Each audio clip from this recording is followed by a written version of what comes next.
जिसके घर में गंगाजली का जल सूख रहा हो, फिर भर कर लाए, फिर सूख जाता हो।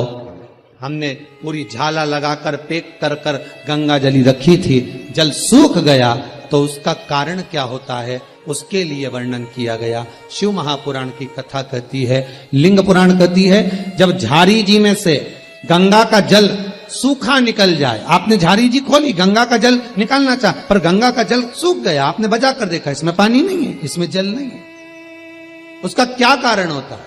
गंगा का जल क्यों सूखता है? तुलसी का क्यारा क्यों सूखता है? किस लिए सूखता है? ये बहुत प्रमाणिक चीज है कि गंगा का जल झारी जी में से सूख रहा है, तुलसी का क्यारा बारिश में लगाया, सब अच्छे से लगाया, सब कुछ करा, मालूम पड़े बस 4 महीना ठीक रहा, थोड़ी देर बाद में सूख ही गया। हम तो कहीं कितने तुलसी के क्यारे लगा दिए, फिर सूख जाए, बाद में फिर लगाओ, फिर सूख जाए, बार बार लगाया, मांग कर भी लगाया, लोगों से कहकर भी लगाया, पर तुलसी का क्यारा लगता ही नहीं है। हमने लगा कर देखा, सूख जाता है, बड़ी आफत, कहीं दूसरे के यहां से लेकर आओ, फिर लगाओ, फिर सूख जाए। कारण क्या है? क्या कारण? गंगा जली का जल सूख रहा है, उसका कारण एक होता है कि परिवार में, घर में या तो किसी की नजर लग जाती है, हाय लग जाती है, या कोई व्यक्ति किसी ना किसी रूप में उस परिवार में क्लेश या कहीं ना कहीं किसी ना किसी रूप में कोई बीमारी पकड़ने वाली है, तो गंगा की झारी अपने आप सूख जाती है। ध्यान दीजिए, संपदा कम होने वाली है, कहीं घाटा लगने वाला है, कहीं तकलीफ होने वाली है, तो गंगा की झारी का जल अपने आप सूख जाएगा। समझ जाओ, मार्गदर्शन करते हैं। हमारे घर में जितनी प्रतिमाएं रखी रहती, चाहे लड्डू गोपाल की हो, जगदम्बा की हो, शंकर जी की हो, हनुमान जी की हो, पितरों की हो, किसी भी देवता की मूर्ति, गणेश जी हो, लक्ष्मी जी हो, जिस देवता की मूर्ति आपके घर में रखी होगी, अगर कोई घात लगने वाली होगी, कोई कष्ट आने वाला होगा, तो भगवान के चेहरे की रौनक रंगत चली जाती, भगवान का चेहरा भी उतर जाता। सबसे पहले 4 दिन, 8 दिन, 6 दिन पहले वो भगवान का चेहरा उतर जाएगा कि ये घाट आने वाली, ये कष्ट। तो कभी कभी पूजन करते करते आपके मन में भाव आता है, आज भगवान ना जाने कैसे लग रहा है, भगवान को मैंने ड्रेस भी पहनाई, सब कुछ करा, श्रृंगार भी करा, पर भगवान के चेहरे पर प्रसन्नता नहीं दिख रही, भगवान के चेहरे पर रौनकता नहीं दिख रही। कारण क्या?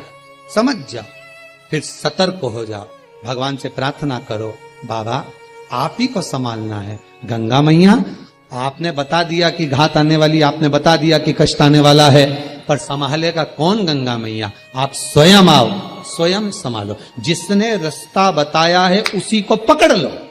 गंगा की झारी में से गंगा जल चले गया, उसने मार्ग बता दिया, तो उसी गंगा की झारी को, उसी गंगा की झारी में वापिस ढक्कन को खोलकर, तुम्हें मालूम है इसमें जल नहीं है, तो अपने शुद्ध जल को लाकर, जो जल आपके पास में हो, भले हापसी का हो, हेडपंप का हो, कुएं का हो, बावड़ी का हो, जो जल शुद्ध है उस जल को लाकर उस गंगा जी में भर दीजिए और भरकर निवेदन कर दो, मां अब आपको संभाल लेना है। वापिस ढक्कन लगा दीजिए, वो गंगा अपने आप प्रकट होकर संभाल ले।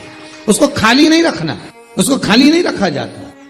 उससे निवेदन कर कि मां आप, जब घर में परिवार में गंगा जली पूरा उत्सव मनाकर खोलते हो, तो गंगा जली की जो झारी होती है, वो झारी का गंगा जल जब निकल जाता है, तो झारी को अपने घर की बहन बेटी को दे देना चाहिए।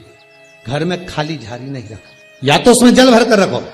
गंगा जल की झारी खाली नहीं होना, उसमें या तो गंगा जल में और गंगा जल मिला दो, और जल मिला दो, दूसरा जल मिला दो, पर उसको भरकर उसमें थोड़ी ना थोड़ी मात्रा जल की होना चाहिए। और अगर नहीं रख सकते तो वो अपनी बहन बेटी को दे दो। फिर बहन बेटी भले अपने घर में खाली भी रखेगी तो उसको दोष नहीं लगता। पर जिसने गंगा जली खोली है, जैसे तुमने गंगा जली खुलवाई, बड़े आराम से खुलवाई, ब्राह्मण का भोजन भी करा, यज्ञ भी करा, अनुष्ठान भी करा, और गंगा जली खोल भी ली, और खोलने के बाद गंगा जल सबको बांटा भी सरी, और वो गंगा जली जो खाली हो गई तुमने रख ली, तो वो दोष दे। हाँ, उसमें अगर जल भर कर रख लिया तो दोष नहीं देगी, उसमें थोड़ा सा गंगा जल बचा के रख लिया आपने, थोड़ा जल बचाया आपने, तो वो दोष नहीं देगी, वो आपको सुख प्रदान, वो आनंद दे। शास्त्र कह, भगवान शिव की कथा कह, गंगा जली सूखे तो समझ जाओ कोई कष्ट है। तुलसी का क्यारा, तुलसी का कुंडा, तुलसी का पौधा अगर सूख रहा है, बार बार लगाने के बाद भी सूख गया, पनपता ही नहीं है, कई बार प्रयास कर लिया, समझ लो कोई दोष, कोई दुख, कोई तकलीफ, कोई कष्ट सम्मुख आने वाला। उसको सतर्क रहे, कोई बीमारी कोई रोग घेरने वाला, उसे सतर्क करो, उसको समझो।